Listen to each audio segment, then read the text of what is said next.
6월은 호국 보훈의 달입니다. 국가가 나라를 위해 헌신한 우리 영웅들을 잊어서는 안 되겠죠. 레드카펫이 용산 집무실에 깔렸다고 합니다. 누구를 윤 대통령은 초청했을까요? 영웅들의 식탁에 앉은 그 영웅들의 정체는 무엇일까요? 영상으로 만나보시죠.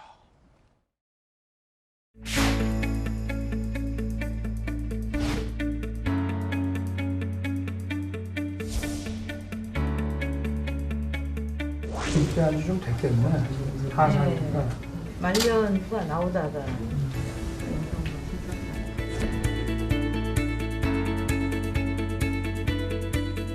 나라를 지킨 영웅들을 제대로 예우하고 유가족들을 억울함이 없도록 따뜻하게 모시는 것이 정상적인 국가의 당연한 책무입니다. 국민과 함께 국가의 이름으로 나라를 지킨 영웅들을 기억하고 그 예우에 소홀함이 없도록 하겠습니다. 우리나라의 국방을 책임지는 군 최고 통수권자인 제가 여러분들을 지켜드리겠습니다. 현 정부 들어 호국과 보훈의 가치와 중요성을 강조해 주시는 대통령님과 저희는 감명을 많이 받았습니다. 북한의 도발이 북한 소행임을 외면하거나 부정하는 세력들에 의해서 저희들은 상처를 계속 받고 있습니다. 제발 이 나라에서 저희들이 자긍심을 가지고 살아갈 수 있도록 국가를 위해 희생하신 모든 분들이 대우받고 존중받을 수 있는 나라가 될 수 있도록 만들어 주실 것을 간절히 바랍니다. 제가 이제 국방부 출입 기자를 했고 또 이제 만나러 갑니다에서 전문가로 출연하면서 실제 현장에서 제가 취재에 공을 들였던 사건들이 있습니다. 바로 북한의 연평도 포격, 도발. 몇 년이 지난 후에 제가 직접 연평도를 다녀오기도 했었고 절대 잊어서는 안 된다는 취지로 보도도 했었습니다. 그리고 북한의 천안함 폭침, 그리고 북한의 목함 지뢰 도발. 이 세 가지 사건은 제가 정말로 애착을 갖고 계속 잊어서는 안 된다라고 다시 취재했던 사건인데 공교롭게 여기 희생자와 유가족들이 어제 그리고 생존 장병들이 어제 청와대가 아니죠. 용산 집무실에 초청이 된 겁니다. 레드카펫이 깔렸다고 해요. 그리고 특히 인상 깊게 제가 봤던 장면은 북한의 목함지뢰 도발로 두 다리를 잃은 하재원 중사도 초청이 됐습니다. 이렇게 두 다리 모두 다 이제 무릎 밑이 없기 때문에 의족이라고 하죠. 의족을 하고 또 패럴림픽 선수로도 지금 최근 활동을 하고 있어요. 하재원 중사가 너무 씩씩하고 사실은 저렇게 이제 의족에도 많이 자연스러워진 것 같은 그런 모습입니다. 대통령과 함께 만찬을 하기도 했습니다. 어제 천안함과 연평도 포격 도발에 희생된 장병들의 유가족이 이런 메시지를 윤석열 대통령에게 부탁했다고 합니다. 함께 보시죠. 서정화 사어머니, 평화라는 이름으로 비난 한마디 못했던 지난 정부의 대북 정책에 가슴 아픈 시간을 보냈다. 우리 정부가 당당하게 북한에 사과를 요구해야 한다.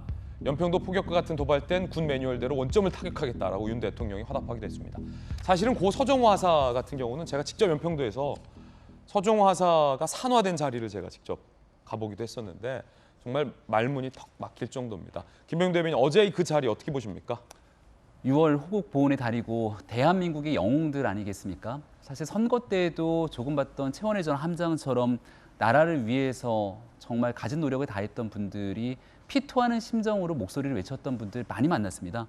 윤석열 대통령 정치 참여를 선언하기 전부터 천안함 생존 장병들과 함께 정말 나라를 위해서 헌신하고 희생한 분들이 분노하지 않는 나라를 만들겠다 이런 메시지를 낸 바도 있었는데 이제 대통령으로 취임하고 나서 이런 분들 한 분 한 분께 국가가 할 수 있는 모든 예우를 다할 그런 모습들을 비쳤다는 점에서 굉장히 참 좋은 장면이었다. 그리고 이런 일들이 쭉 이어져야 된다고 생각하고요.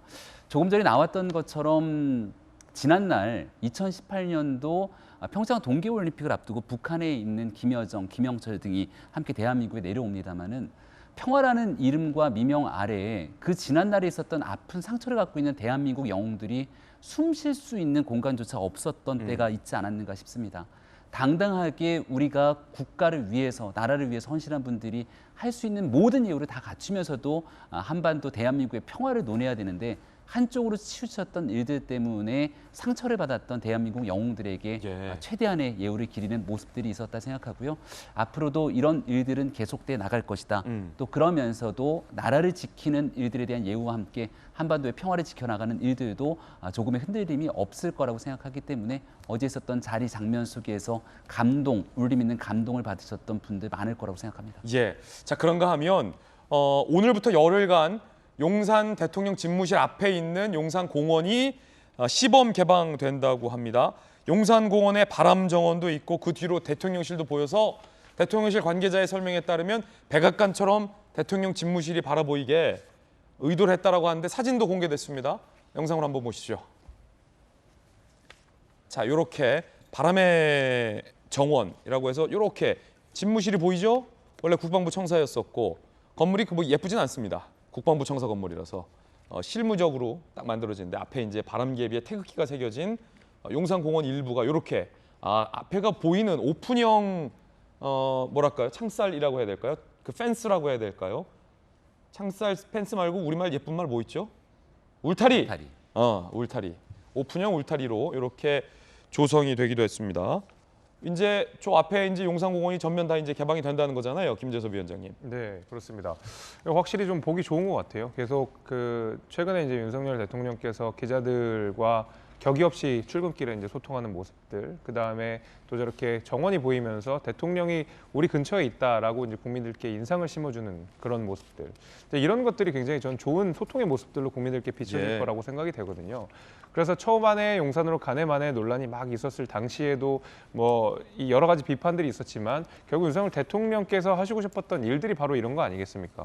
훨씬 더 국민들과 가까이 있다라는 인상을 주는 것만으로도 벌써 국민들이 대통령께 가지는 어떤 신뢰라든지 아니면 어떤 친근감 같은 것들이 훨씬 더 좋아질 수 있다고 보거든요. 저는 이것이 정치 전반의 문화를 좀 바꿀 수 있다고 생각이 되고 앞으로 이제 19일 날 완공이 되면 또 이 대통령 집무실에 초청을 해가지고 어떤 음악회도 열고 주변에 있는 결손 안동이라든지 어려우신 분들 초청해서 음악회도 또 연다고 하지 않습니까? 이렇게 계속 대통령이 지역 주민들과 국민들과 소통하는 모습, 가까워지는 모습들은 굉장히 긍정적인 모습이라고 평가하고 있습니다. 예. 자, 용산 집무실 이야기도 살펴봤습니다.